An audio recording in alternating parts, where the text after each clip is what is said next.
Right now, the biggest question that we can ask ourselves is this: who is in charge of our life? Who is responsible? Who makes our decisions? Is it us or is it the government?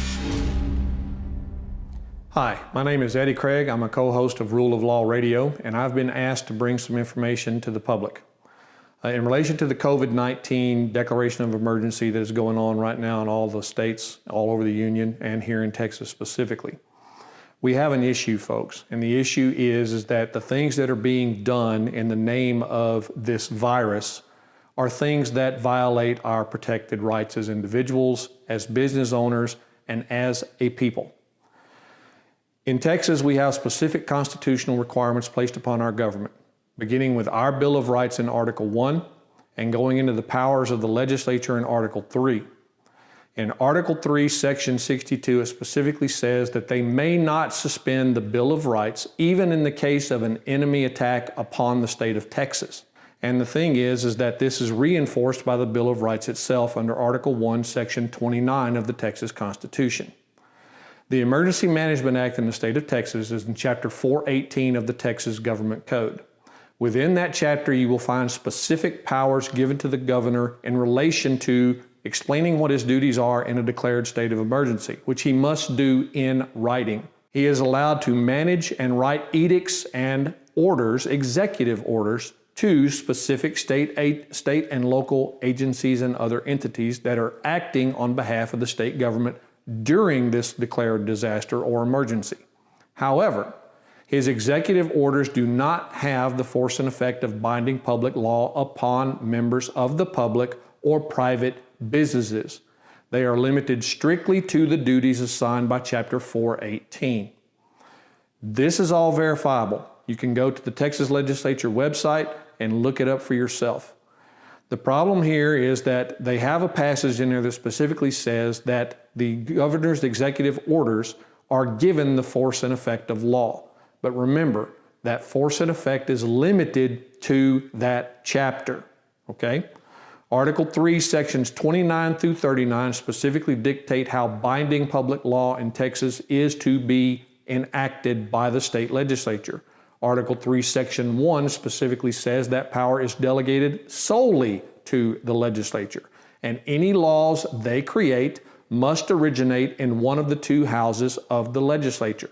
The governor cannot initiate law. Neither can a county judge, neither can the police. No one can other than the legislature. We need to understand the rights and rules that are being violated here. We gave government a specific game plan they are required to follow.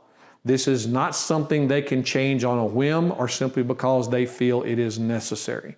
They are bound by their duties to uphold the Texas and federal Constitution. We need to understand the distinction between what they're allowed to do versus what they are wanting to do. And right now, they're getting away with a lot. Take a look out your window.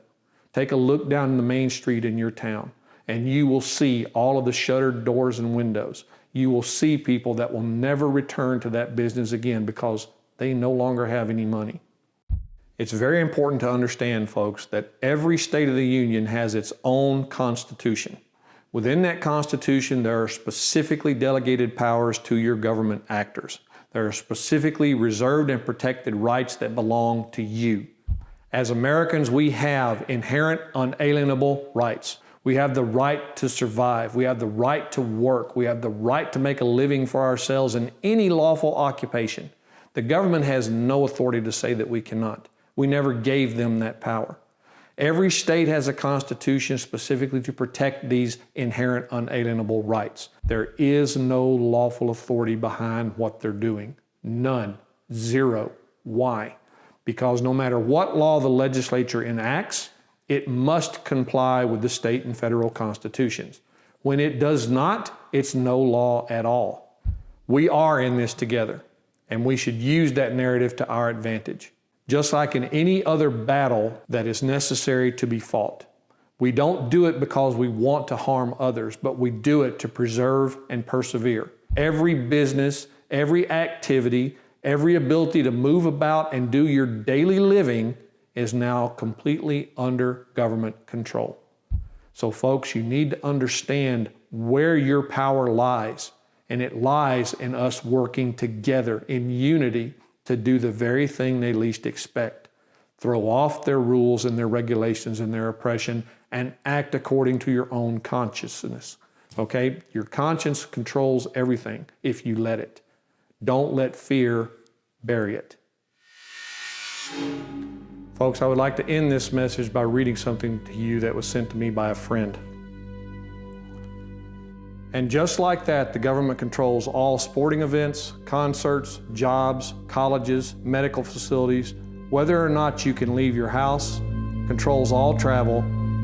They now control you and everything about your life. See how easy it was? Mass panic, hysteria, complete control of literally the world over a virus, one that the survival rates are even extremely high. All freedom has been limited overnight. See how easy that was.